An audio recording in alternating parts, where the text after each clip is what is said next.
Welcome to Context TV. Our guest is today MIT linguist, US critic, dissident and activist Noam Chomsky. Chomsky is supporter of Context TV. 3 years after the last interview with Context TV, we again got the chance to talk to him. Noam Chomsky has become world famous with his research on a universal grammar on which all languages are based. Today he is seen as the father of modern linguistics. In the 60s, Chomsky opposed the US wars in Vietnam, Cambodia and Laos. Since then he has published dozens of books about US foreign policy with emphasis on Latin America, Southeast Asia and Middle East, about state-based capitalism and the mass media. Eines seiner populärsten Bücher ist Manufacturing Consent, the political... One of his most popular books is Manufacturing Consent, the political economy of the mass media, written in 1988, in which Chomsky and the political scientist Edward Herman developed a model on how propaganda works in modern and free societies. Other books by Chomsky are Hegemony or Survival, Profit Over People, 9/11 and Occupy. At the age of 85, Chomsky keeps giving interviews, comments the politics of the day, is holding talks around the world and supports movements and activists. However, he almost never appears on US mainstream media. We sat together with Noam Chomsky in his office at the Massachusetts Institute of Technology in Cambridge. Welcome to Context TV, Noam Chomsky. Thank you. I want to talk about the euro crisis. Austerity measures have been applied to several countries like Greece, Portugal, Spain. The German government is in the lead of this policy to cut wages, to cut social security, to privatize state-owned companies. What is your assessment of this policy, and what is the future of the Eurozone, in your view? The future of the Eurozone looks pretty dim unless primarily Germany changes its stance. Germany's also been in the lead in trying to impose austerity on the peripheral countries, the South and Ireland, which is kind of ironic if you look back at recent history. I mean, after the Second World War, Germany had a huge debt. It was forgiven. That's how Germany was able to recover. Europe essentially forgave the debt. In 1953, the Federal Republic was practically collapsing, and it appealed for debt relief, essentially, from Europe, and was given considerable assistance at restructuring and cutting its debt. Well, after that, Germany was able to grow its way out of the crisis, became the industrial center of Europe, the major industrial center of Europe.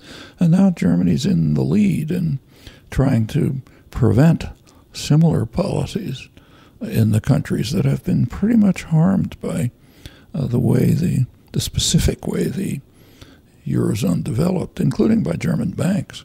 So the problem in the South is mostly a banking crisis.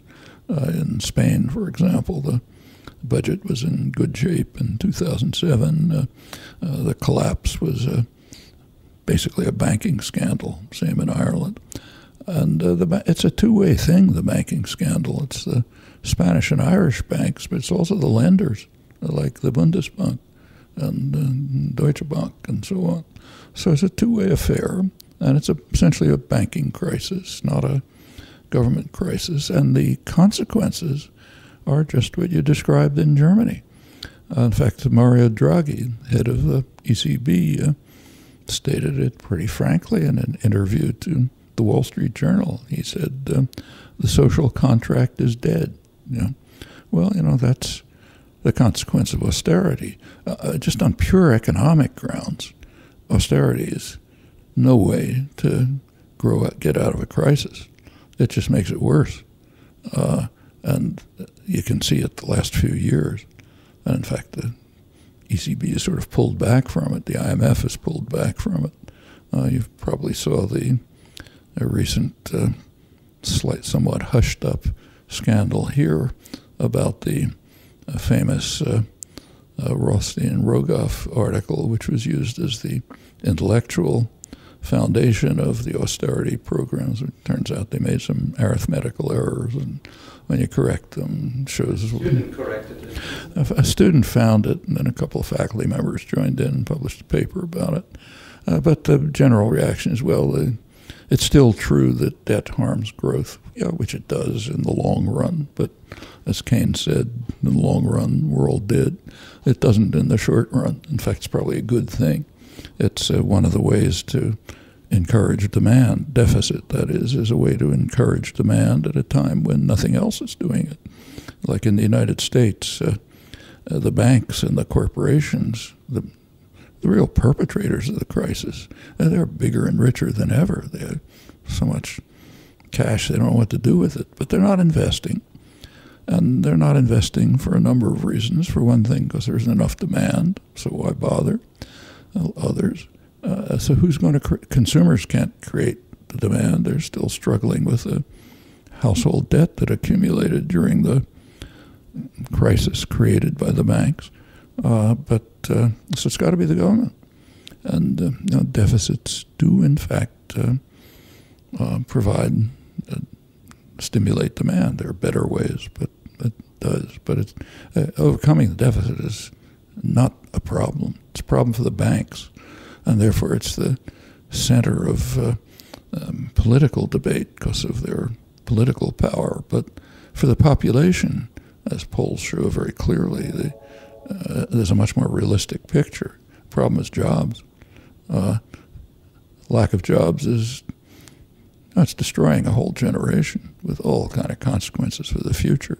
Europe, even worse.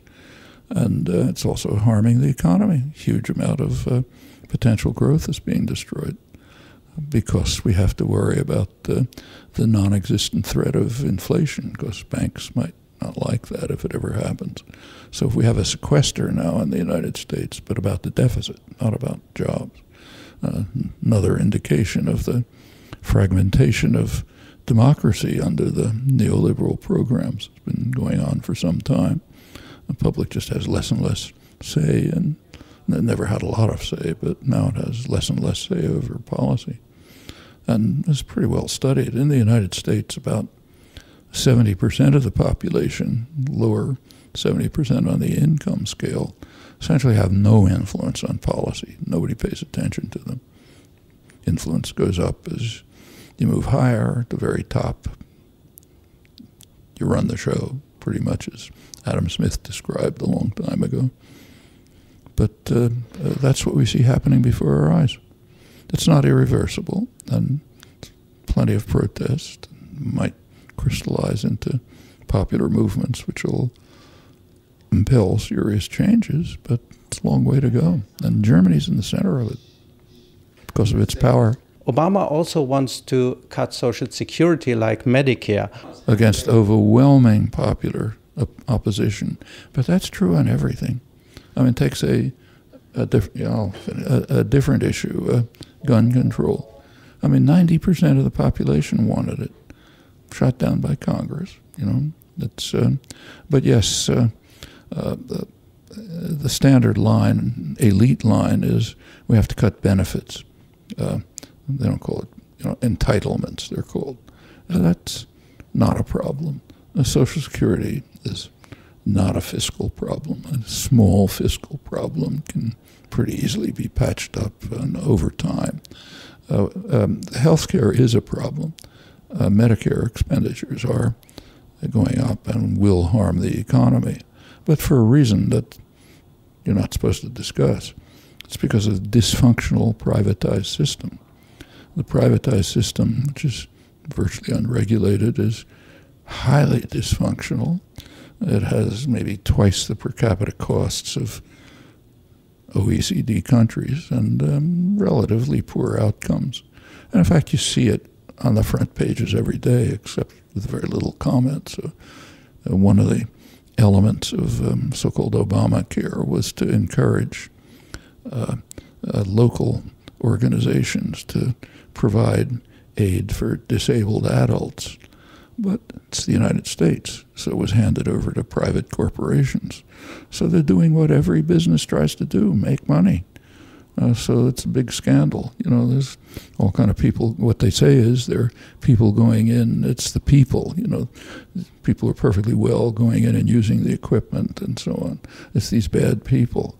It's not these bad people. It's what happens when you put things in private hands. That's their job. It's not that they're bad people either. The job of a CEO is to increase profits. If you can do it by ripping off the government, so much the better. But until that's handled, and in fact, there are pretty good studies by economists showing that if we could simply get healthcare expenditures to the level of, say, European countries, not a utopian goal, we would have no deficit problem. In fact, we'd probably have a surplus before too long. It seems that free trade negotiations between the United States and Europe could start by June this year. It would be the largest ever free trade deal. In the US, you already have NAFTA and several other free trade agreements. There's also talk about the US Middle East free trade area. The EU has recently signed free trade agreements with Peru and Colombia, among others, and pushes economic partnership agreements with countries of the African, Caribbean, and also the Pacific group of states. What is the strategy behind free trade enforced by the United States and European countries? But the first thing to say about it, they're not free trade agreements. You take a look at the rules of the agreements, which are like the World Trade Organization rules. They're highly protectionist. There are elements of liberalization. And there are elements of extreme protectionism, like the extraordinary patent regime, which never existed in the past, and others. Some of it doesn't even have to do with trade. It has to do with privileges for investors. There is some liberalization, but, you know, tariffs among these countries are not a big issue. They're pretty slight and don't have much effect. So it's primarily investor rights agreements and has all kinds of effects, like you can see them. If you couldn't figure them out in advance, you can see them, like austerity. So take the North American Free Trade Agreement. Well, one of the consequences, which was obvious at once, is it's going to destroy Mexican agriculture. Mexican campesinos are quite efficient, but they're not going to be able to compete with highly subsidized U.S. agribusiness. So that means that'll get crushed. Small business will be crushed, can't compete with U.S. multinationals. Obvious consequence, you're going to have people fleeing across the border. So now we have an immigration crisis. Well, yeah, it's called an immigration crisis. I don't think it is, but how much of it is just due to the fact that we purposely and consciously created a crisis in Mexico from which people can escape just by fleeing? In fact, one person who understood it was Bill Clinton. When NAFTA was passed, 1994, he immediately started militarizing the border. Okay, that made sense.